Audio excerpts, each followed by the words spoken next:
Good afternoon, everyone. This is Mike. Welcome to today's webinar, Building a Multi-Million Pound Contract Desk. Today's session really is about my take on building that. So I'm going to give the thinking behind it with some critical techniques that you can use and take away today, but it's more the whole mindset and process behind it, as well as some very specific things that can help.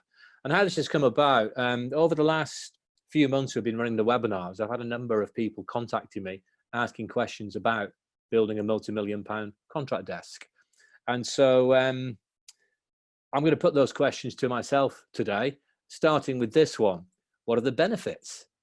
Now, if you speak to any people in the world of M&A, mergers and acquisitions, they'll invariably tell you that having a strong temp and contract part of your business means that when you sell your company, you sell it for more money. So typically, if you're making £500,000 net profit, you sell a permanent recruitment company, you may get a multiple of 4 or 5. So you're selling it for, say, £2 to £2.5 million. Whereas if you've got strong recurring revenue, guaranteed revenue from a perspective of temp or contract, then you might add another 1 or even 2 onto that multiple. So you're going to get another £500,000 on top of your sale price in that particular example. So that's one element. I think the webinar we did with Greg Savage several weeks ago is another good reason for having a strong temp and contract part of your business, because if a recession comes and the tap is turned off for permanent recruitment, then at least you've got a steady flow of revenue. So it gives you more security and stability and guaranteed revenues. The beautiful thing is, once you've got, say 40, 50,000 a month coming in every month, and your cost base might be, say, 30 grand, then you're making profit every month before you even start work. And of course, you scale up and go on to bigger and better things as a result of that. So question number 2, what are the key traits that I look for when hiring a temp or contract recruiter? I think the key traits really are strong, confident personality, salesy in the sense of professional selling, by the way. I mean that in a good sense. I don't mean wide boy. Somebody who can communicate well and can close, and who can handle the fast pace. When I've run live events on building a contract desk, I talk about the key traits, and one of those is pace. A temp or a contract recruiter works at a faster pace than a permanent recruiter. So you think about it, permanent recruitment is more process driven. It's more take the vacancy, meet the client, consult with them, find the candidates, prepare the candidate for interview, prepare the client for interview. And let's say 30 steps in permanent recruitment. Excuse me. In the temp or contract market, I'm closing the deal on the phone, as often as I can. Close it, move on to the next one. Close it, move on to the next one. So I'm looking for pace.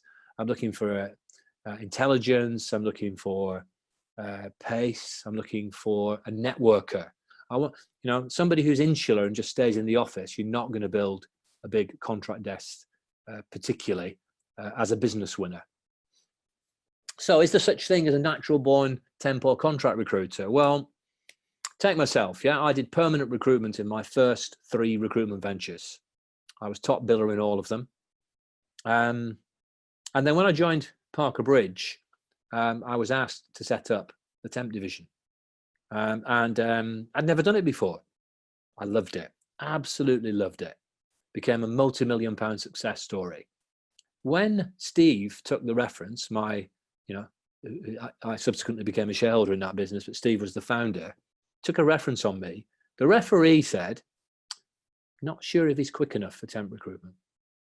So, people have their views on things. In fact, I was in my element and I absolutely smashed it. Went out winning business left, right, and center, and was billing 13 times more than the industry average, something like that, when I was working on the desk. So that referee was wrong. Do you really know until someone's doing it? Well, you get some indicators that I've already hinted at before. But I would think there might be a perm recruiter in your business who would absolutely relish it like I did. So look for speed of thought, look for closing ability, look for networking, look for personality, because relationships in the temp and contract market are probably even more important than they are in permanent recruitment. So a really strong relationship builder. Why do so many recruitment companies struggle to build, excuse me, at the tail end of a cold, high volumes of temps and contractors? There are a number of reasons for that. One is you get people who are comfortable on a good number of runners, if you call it a runner for now. Some organizations call it a runner, as in a temp out or a contractor out, an interim out. You call it what you will, but I'm going to call it a runner for now. And they get comfortable because they've got high income coming in. Now, if you've got 30, 40 contractors out, you've got a regular income coming in. So one thing to look at as a business owner is the commission scheme. Are you rewarding people on everything and therefore there's a bit of fat, or are you rewarding them on what they bring in, plus there's a kicker or something for new business that they bring in? Or if they don't do at least X deals a month, their commission is altered. You've got to keep them focused on new business. That's one thing. The second thing is, and I think this is one of the most important, is not meeting customers, not developing accounts properly, not networking through companies. So when I cracked, for example, Merrill Lynch, I swarmed all over that client. I'll give you an example of what I did. So I closed them for a meeting. I closed a guy called John through a verbal reference. That was closed for a first meeting. In the telephone call, I said to John, looking forward to seeing you next week. When I'm down to see you, may I ask who else is also worthwhile meeting? I picked up 4 more names. I called those 4. I rang them and said, I'm coming down to see John. And I closed them for a meeting. Then I rang the next person. I'm coming down to see John and Steve. And I closed all 5. So I then got 5 meetings on the same day in the same company. Then I suggested to these people subsequently, not in the same meeting, that we meet in the Rack and Tenter pub outside their offices for a drink after work. And I asked them who else they'd like to bring along with them. Cut to the chase. In due course, once a month, we had 20 hiring managers in that bar. Private, half the bar cordoned off, credit card behind the bar, and that was part of the development. Now things change, and you can't always do exactly the same methodology, of course. But what I'm sharing with you today is that networking ability of account development. I mean, I was walking the floors within Merrill Lynch and got to know lots and lots of people who became, kind of friends really. So you've got to be a networker. You've got to be out there if you want to build. You've got to have the right commission scheme, and you've got to hire hungry, driven people. One of the most motivational things that Steve did to me was he put a little spreadsheet next to me, and he said, it was like 0 temps and 50. And it showed me my earnings with 0, which is just my basic, and then what I would earn when I got 50 out. And I looked at that figure and I said, really, that's how much I'm going to earn annualized if I have 50 out? I said, right, I'm going to do that, Steve. And by the way, I smashed through that, doubled it. So the thing is, you want to find ways to keep people at the top of their game. There's a management issue here, but networker, get out there, hungry, driven, focused. Otherwise, you'll stagnate and get small volumes of temps out. This was an interesting question. What's my view on legislation that affects the temp and contract market? I'm going to be brief on this because there's always legislation coming along. At the moment it's IR35, but you go back in time, it's things like, I don't know, the Working Time Directive, or GDPR comes along. There's all kinds of things. What you've got to do is keep your eye on the prize. There's always going to be a market for temps and contractors, and you've got to be resourceful and find your way around these things. And that's about going to your local trade association, which might be REC, IOR, APSCO, etc., staying abreast of that, or networking into peers and finding out how they're handling things. But there's always a way to turn things to your advantage if you think carefully enough about it. So if there's a legislation issue, then run an event for your clients upon legislation. And that's going to attract a few clients along, then you can brainstorm around those. So I think legislation, it comes and goes, it's there. What we got to do is work our way around it, but a few ideas on that.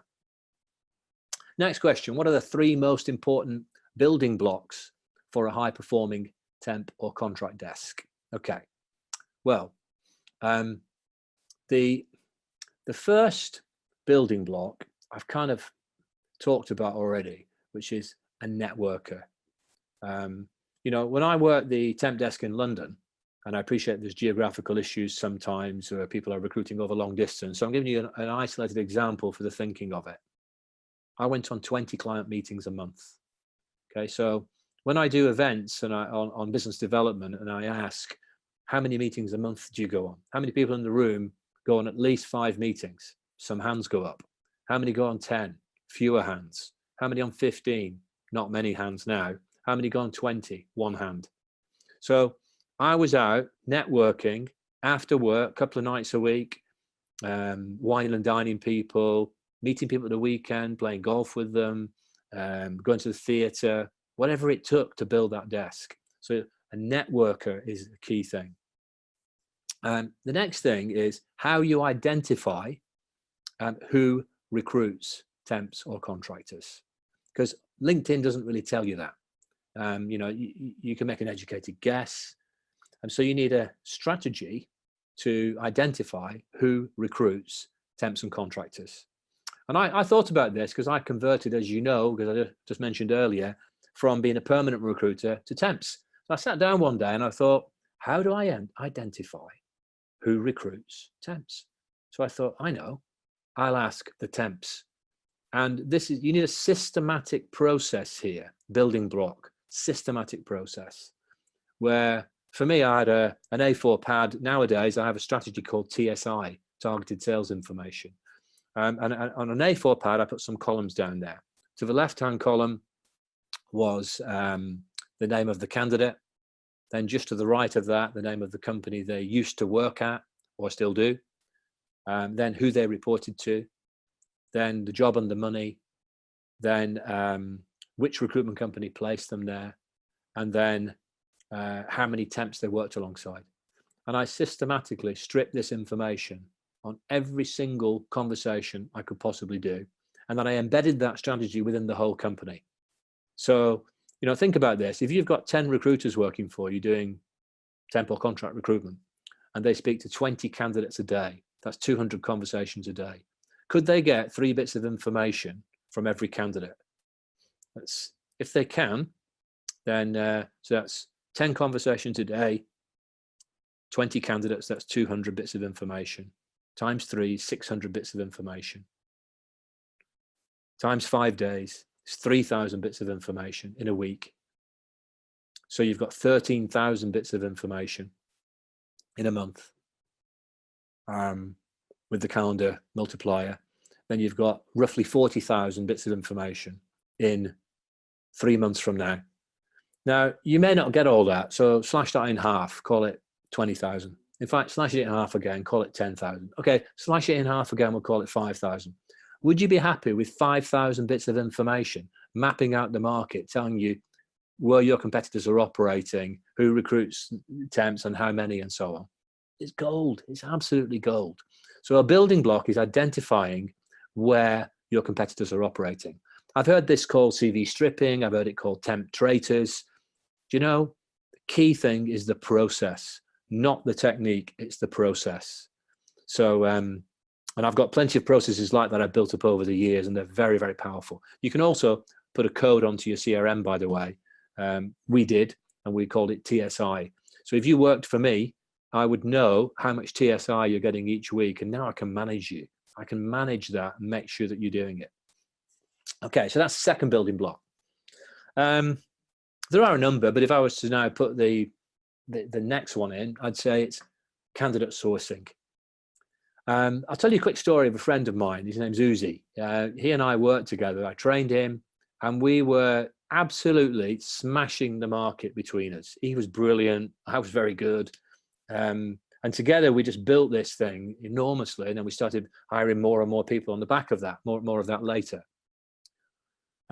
Anyway, I went for a drink with him a couple of years ago. And I said to him, how's it going? He said, oh yeah, Mike, because he runs another recruitment company now.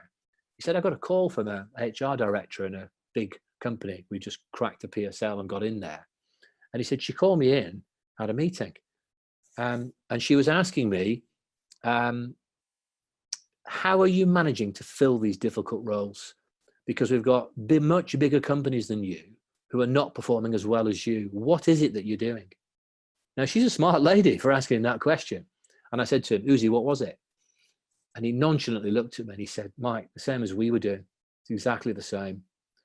So you need to know offline sourcing techniques to smash the contract market. Now, there are 30 plus different ways to find candidates without the web. Okay, let me repeat that. No Google, no Facebook, no Twitter, no Stack Overflow, no GitHub, nothing, no internet. I'm taking it off you. How many different candidate sourcing techniques can you write down now within 5 minutes? And I'll be very surprised if you get more than 10. Okay, there are around 30. So shall I give you one? Absolutely. Of course I will. You know, that these are not difficult, but you need to embed them in the DNA of your business. So you're talking to a contractor, yeah? Calls in from an advert. You're on the phone. What's the first thought going through your mind? I'll tell you, the first thought going through my mind is not how good is the candidate. It's how many other contractors does he work with? Okay, I don't say it straight away, but that's my first thought.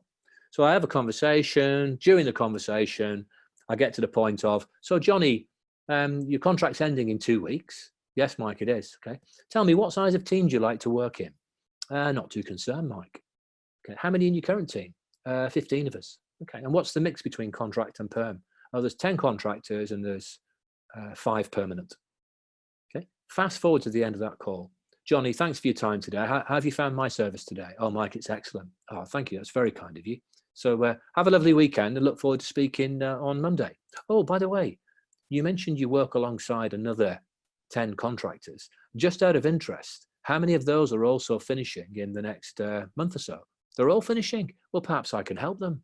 Blah, blah, blah. Now you're off. Now that is not difficult, guys. And you probably already know that technique. Is it in your DNA? Are you doing it all the time? You see, the real key to temp and contract recruitment is, of course, learn the best techniques, but then put it in the DNA. That's a management system that's needed, as well as deep training. It really, you know, one of the key things we did at Parker Bridge was weekly training. We did learning lunches, did weekly training every single week, 30 minutes in the diary without fail. You drill it into people, you do refine the skills and develop them. Anyway, a few little ideas in terms of building blocks, which I hope helps. What are the best ways to identify clients who recruit high numbers of temps? Well, we kind of discussed that. TSI. Let me show it you. It's probably just as easy to show you a little tool here, which I hope will help you. So let me just pull this up now. Excuse me a second while I find it. Right, so I'm going to show you a pro forma master toolkit.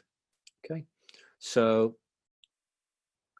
I'm not going to go through all of this, but you know, there's some powerful material in here. So this is an account development planner, by the way. It's not the one I was going to show you, but it's the first thing on here. And you can map out companies. For example, back in the day, it would have been Merrill Lynch. And I would have been able to map out that company and know who all the hirers are, and then take action, target them. Okay? But not the one I wanted to show you. This one is about flipping candidates to turn them into clients. Find out who recruits high volumes of contractors and flip them. This is here, targeted sales information. So map it out. Now, I described that verbally a moment ago, but there's a visual for you, which is not difficult. You can draw it on an A4 pad like I did. Beautiful thing in my mind now is yellow marker pens going through pages and pages of these things as I won each client.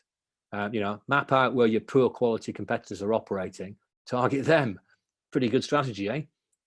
Simple to do as well. It's just about asking the right questions. Best ways to source candidates. Well, we've alluded to that a little bit. It's got to be referrals. Referrals. Now, you're thinking, come on, Mike, I know that already. I wonder if I sat next to you and you spoke to 30 candidates and I spoke to 30 candidates in the day, How many referrals would I get versus how many would you get? Now, I'm not saying that in an arrogant way. I'm forcing you to think. The thing is, you may forget to ask. I never forget to ask. It's in my DNA. You might finish a call. Thanks very much. Yeah, speak next week. Bye. Oh, no, I forgot to ask. I never, ever forget. Okay. And there are mechanisms you can deploy that put it in the DNA of your business so that people think that way. One of which is a candidate referral competition. So I used to run a candidate referral competition every week without fail. And people wanted to win it. What was the prize? £25 cash in an envelope and a bottle of wine. And I had people earning 100,000 a year who wanted to win that. It wasn't the money, guys. It was the kudos of winning. So you create a candidate referral competition, okay? Something like that. Keep it fresh, keep it going, get people really excited to win that, you know. And the winner is of the candidate referral competition, Glenn. Glenn, come to the front. Glenn's got 12 referrals this week. He's placed 3 of those already. Glenn, congratulations. Do you want red or white? Glenn's a real person, by the way. And he was very, very successful. And he used to win that competition fairly regularly. So there's lots of things you can do. But the number one, I'd say, is referrals. Every single conversation.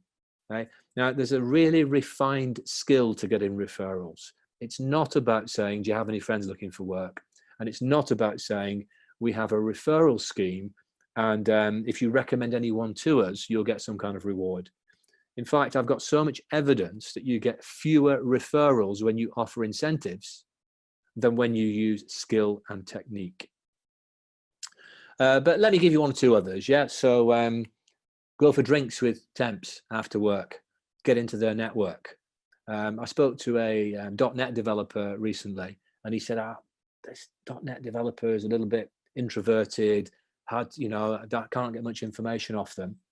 I said, invite them out for a drink after work. And he did. He invited them out for a drink, asked questions, showed interest in the .NET developer. The black book opened. And quite a few of these people were not even on LinkedIn. Interesting, eh? Okay. Get into networks. So there's, as I say, 35 different ways to do it, but there's a few thoughts there. Referrals is your number one, but there are many, many more that you can use. Next question. Why do I think some recruiters plateau with low numbers of runners? I think they get a bit fat, a little bit. Now what I mean by that is they get comfortable with the income. So, find ways to challenge people. Really find ways to keep them fresh and challenged and stretch them and have little incentives and competitions to get more and show the way. Above all, I would say the reason why this plateaus is you don't have someone showing the way. In my business, it was me. So, the temp division was built around me, and I was there till 7 o'clock at night. I was going for drinks after work. Now, I never, ever said to people, you have to do this, but I created the culture and people just followed. And we had a great culture in the business with high quality people that we hired. So another thing is hire well, turn down the people who are 8 out of 10 caliber, who are good, but not quite good enough. And find the people who are hungry and driven or go to the ends of the earth. So that's one element why recruiters plateau. Maybe you've hired the wrong person. Maybe you've not got someone showing the way. So usually when I see a high performing contract or temp division, there is one key person who is the person showing the way forward. If that's not you, hire that person. Find them. They're difficult to find, by the way, but they're out there. Network through, find them. Otherwise, you get someone who trundles along and gives you excuses. So there's a few thoughts on why recruiters plateau a little bit. You've got to have that real driver, who's celebrating success, leading the way. And a management mantra, catch people doing things right. So celebrate success. So in my business, when I reached 50 runners, there was a celebration, and it feels good and it inspires you to want to go on to more, so simple things. This is an interesting question. What insider techniques can I share that are not in common use? And by the way, I'm talking quite a bit here. If anyone has any questions, there is a chat button that you can see on your screen. So feel free to pop a question into the chat room if one that you'd like to ask has not come up yet. I'll try my best to answer those. Okay, insider techniques. Right. Let me give you a gem. This is an absolute gem. Okay. I want to imagine you are going on a client meeting, and there's two parallel universes. There's you in one universe and you in another one. You go and see the same client in each universe. The first one is the real you. You're going now down to see the customer. This customer has 10 contractors working for them and no requirements. So you have a pleasant meeting, you shake hands, and they say, yeah, I'll give you a try next time. You come back to the office. By the way, just as a note to yourself, you've not closed them there. I'll give you a try next time. One of the key elements in contract recruitment is closing for commitment to the next contractor. That's a skill that can be developed, and it's not difficult to do. You can't close everyone, not difficult to do. Anyway, that's not the point I'm illustrating, but just to share that with you, that's a key trait. Close to the next temp booking, close to the next contract requirement. So in this parallel universe, you've had a decent meeting, you've come back, and they'll give you a try next time, perhaps. In the other parallel universe, you go to see the same customer. Remember, there's no requirement there. He's got 10 contractors. But this time, you come away with a requirement. How on earth do you do that? Well, I hope that's what got you thinking. How are you going to do that? Okay. There are lots of these little techniques that make a big difference. This isn't going to enable you to fill a role nobody else gets a sniff of. And here's how you do it. So you see that customer, you say, John, so I understand you've got 10 contractors. May I ask you, how many of those 10 would you say are superstars, giving you 100% productivity? You've got 2 of those. That's excellent. Okay. And may I ask, how many do you have that are underperforming? You've got 1 that's underperforming. Okay. And what's the background of that person, might I ask? X, Y, Z. Okay. And using that same scale of 0 to 100% productivity, where would you assess that individual? 60%. My goodness. And you said you're paying $2,000 a week all into the recruitment company. So quick calculation, that's £100,000 a year. My goodness, am I correct at face value? It's costing you £40,000 a year in dead money having that person on site. Mike, I'd never thought about it that way before. Okay, interesting. Do you know, I'm just thinking of a contractor who's finishing for me on Friday. He's got XYZ background, and I verbally referenced him in 2 other organizations directly with the hiring manager. In fact, I put the same question to the hiring manager that I put to you. On a scale of 0 to 100%, how would you assess his productivity? Both of the referees have rated him at 100%. How would you like to meet him with a view to upgrading the productivity of your team? Now, I hope you can feel how, in inverted commas, you can steal a booking there that doesn't exist. So lots of simple things you can do that are, you know, the peak performers might do it in the temp and contract world. And that pulls out, you know, a booking from nowhere, a requirement from nowhere. Next question. The growth of my former company, Parker Bridge, was explosive. How did I hire and inspire other people to take up the mantle after I got it off the ground? Well, some of that I've kind of alluded to, the leading the way, showing the way. But a key part of it was ongoing development, relentless, every week, sharpening the saw. Because we took a view that it's not about being trained, it's about a journey towards mastery. So if you've been trained to that technique I just shared with you, I call that technique, by the way, the replacement hire, okay? And you go away and try and execute that. What would your capability be on a scale of 1 to 10, 10 being the best in the world? You might choose a figure 7, okay? Whereas I'm maybe close to mastery, I'm 9.5 maybe. So I'm going to close more than you perhaps in that situation. So you've been trained, you've got knowledge, but you maybe not mastered it. So we had a journey towards mastery, refining techniques, role playing, you know, catching people doing things right, celebrating success. And training was a big part of that, absolutely no doubt. So there's a few thoughts there to that effect. And then the other part of the question is, how did I hire people? Well, there's a whole strategy around hiring. In fact, I filmed a video, 20 ways to source top recruiters, which is in my learning management system. And there are at least 20 ways to find top recruiters. Again, how many do you know? And, you know, the process to avoid bad apple hires and so on, or reduce the risk, it's very, very important. So there was a whole strategy behind hiring, which I was personally accountable to the board for. Again, you know, having personal accountability means it's more likely to get executed, because I didn't want to go to a board meeting with a blank piece of paper saying, I can't find anyone, because that's an excuse, really. So hire the right people, train them well, manage them well, inspire them, in a nutshell. Next question, how much difference did the temp division have on the eventual sale price? In excess of another multiple, just over, by the way. You know, so you're looking at a 7-figure difference at least, you know, just on the back of having that ongoing revenue. So it made a major difference. And it's not just the end game, by the way. A really good temp or contract recruiter will be on the phone more than a perm recruiter. I mean, what else you do? If you have no requirements to work on, you get on the phone. So you've got to have a culture of, it's a heavily business development focused. This is not account management, it's business development in the main. Of course, when you win accounts, you might start to develop those accounts. So by default, me on the desk, I pick up perm roles and I pass them across to my colleagues. So it's not just about the sale price, it's about the wider effect on the business.